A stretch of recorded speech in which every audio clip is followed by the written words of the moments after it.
West Africa, 1890. The French army marches through the thick, humid forests of Dahomey. But what they encounter that day is unlike anything they've ever seen. The attackers are not men, but women, thousands of them, barefoot, iron-faced, moving like shadows. They scream battle cries that tear through the night. They charge headlong into French gunfire with machetes flashing, rifles cracking, and eyes blazing with something more terrifying than rage. It is devotion. These were the Amazons of Dahomey, an all-female army that stood as both shield and sword of an African kingdom. Feared by enemies, worshipped at home, they were called the Mino, our mothers. But who were they? How did they rise to such power? And why did they fall? This is the story of blood, fire, and sisterhood, the tale of the most feared women warriors in history. Before we begin, make sure to subscribe to our channel. Where history's forgotten shadows come alive, you can also comment your thoughts. Now let's begin. Long before their legends spread, the kingdom of Dahomey rose in the early 1600s on the edge of West Africa, in today's Benin.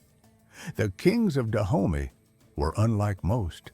They built their throne on discipline, ritual, and war.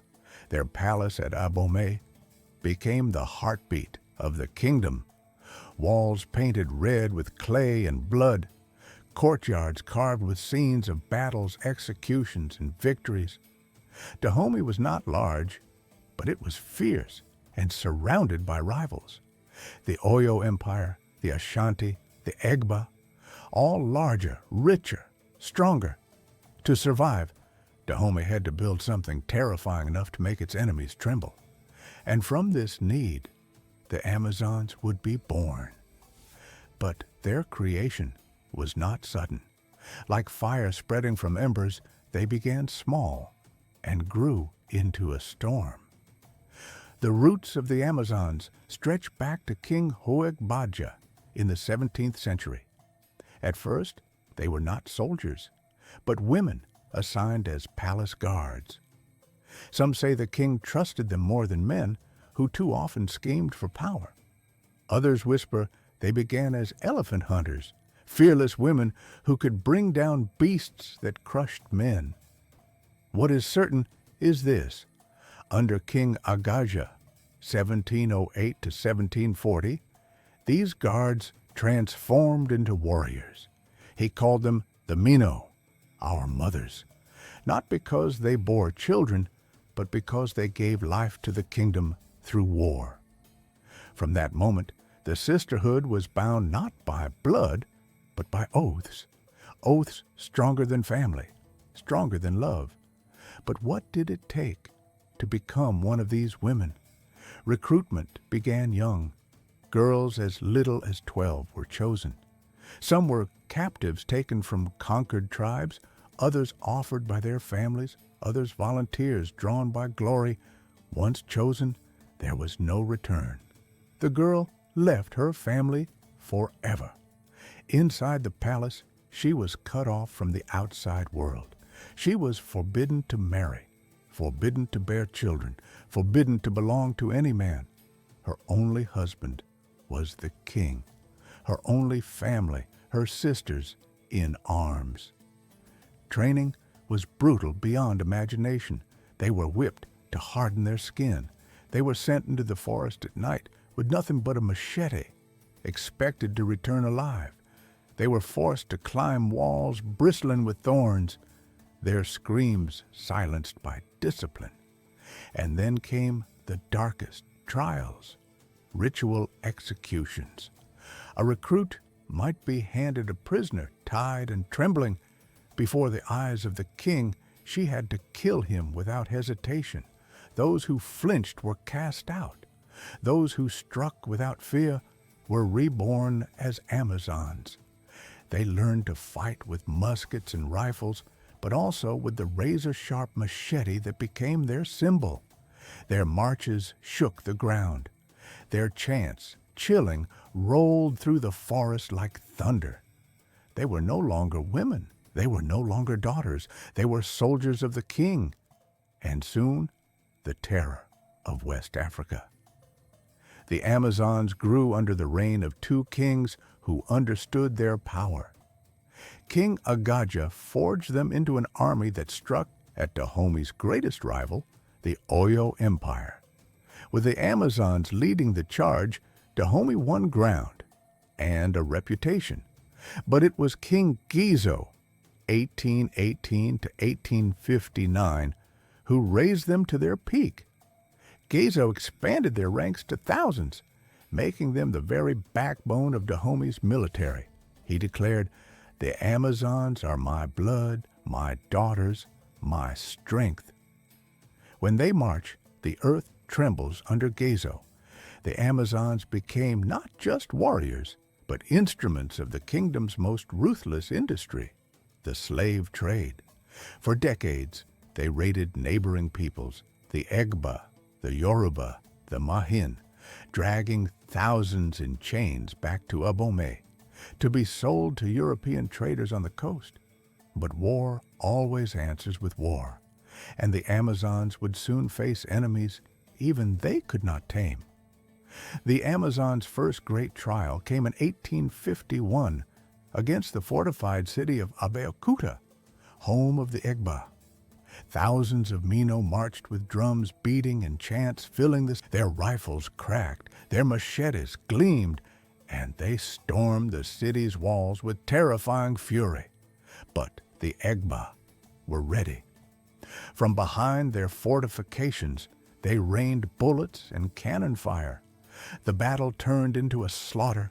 By the end, thousands of Amazons lay dead in the dust, their bodies piled at the gates of Abeokuta.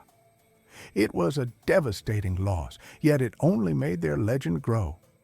For even in death, the Amazons had fought without fear, hurling themselves against walls until the last breath left their bodies. European travelers who witnessed them returned home shaken, writing of women who killed like men and died like Marty. And yet, a greater storm was coming, a storm from across the sea. By the mid-19th century, the slave trade that had fed Dahomey's power was dying. Britain and France had outlawed it, and instead of traders, they now sent soldiers and governors. Europe was no longer content to buy slaves. They wanted Africa itself. When French envoys came demanding submission, Dahomey refused, and so the Amazons, the king's fiercest weapon, would march against an enemy unlike any before. These were not rival tribes armed with muskets, but European armies with artillery, repeating rifles, and gunboats. The stage was set for a clash that would decide the fate of Dahomey. The First Franco-Dahomeyan War erupted in 1890. At Cotonou, French troops built fortifications along the coast. The Amazons attacked with ferocity beyond belief. They charged in waves, climbing over heaps of their fallen sisters, cutting down French soldiers in close combat. But the French had Maxim guns, the world's first machine guns. Lines of Amazons fell in seconds, their chants drowned out by the mechanical roar of death. 2 years later, in the Second Franco-Dahomeyan War, 1892 to 1894, the final stand came at Cana. Night fell with the sound of drums and war horns. The Amazons crept through the forest, their bodies painted, their eyes blazoned. They launched a desperate assault, wave after wave, fearless, unyielding. A French officer wrote in horror, "They come at us like demons. Even when bullets tear them apart, they crawl forward to slash at our throats." But courage could not overcome modern firepower. Machine guns tore through them. Cannons shattered their lines. One by one, the Amazons fell. By 1894, Dahomey was conquered, its king dethroned, and the Amazons were gone. The French disbanded the Corps. Some Amazons were executed.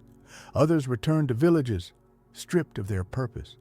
But they could never truly belong to ordinary life. They had lived in the palace, sworn only to the king, trained only for war. Some became beggars. Others lived out their days haunted by battles that had defined their youth. French officers who met the survivors decades later described them as old women with scarred bodies, still carrying themselves with an eerie pride, their eyes still sharp, still burning. But while their lives faded, their legend only grew. The greatest tragedy of the Amazons was not just their defeat, but their erasure. Colonial writers painted them as curiosities, savage women, strange and unnatural. Their true power was buried beneath caricatures and dismissals. Yet, among the fond people of Dahomey, the memory endured. They were not monsters. They were not curiosities. They were mothers of the nation. Today, the Amazons of Dahomey stand as one of history's most extraordinary military forces. They were women who became warriors, daughters who became demons of war. To their enemies, they were nightmares. To their people, they were protectors. Their spirit has crossed centuries. In films like Black Panther, the Dora Milaje warriors are drawn directly from their legacy. But more than pop culture, the Amazons force us to ask, what is courage? What is loyalty? And how far will humans go when bound to something greater than themselves? The Amazons of Dahomey remind us that history is never black and white. They were heroes and raiders, liberators and enslavers, protectors and executioners. They lived, they bled, and they died with a fury that the world would never forget. Their story is not just African history. It is human history. If you want more untold stories from the shadows of time, make sure to subscribe to Humans in History, The Untold, where forgotten legends rise again.